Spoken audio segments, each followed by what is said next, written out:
Hey, what's up? It's Philip from Easy Tutorials, and let me show you how to, with one click, you can apply multiple effects to your track. I have my track over here, and to do that, we are going to Tools over here, and we will click this Macro Manager. Select it. Let's say I want to add the compressor, and after that, I want to add normalization.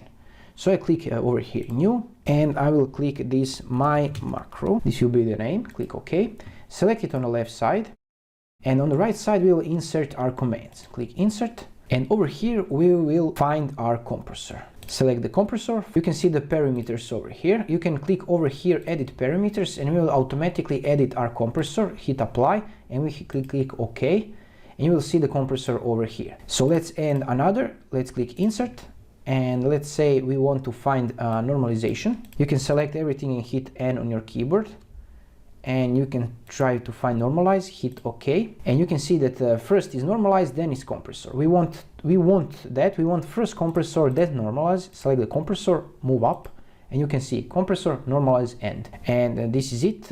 You can just click Save over here, and now select your track, go to Tools, go to Apply Macro, and you can see your macros over here. My macro, I will hit my macro, and it will add the compressor and normalization with one click. You can add a bunch of effects with this macro function to your Audacity. And if you find this helpful, let me know in the comments below. And have a nice day. Check out my other videos. Bye bye.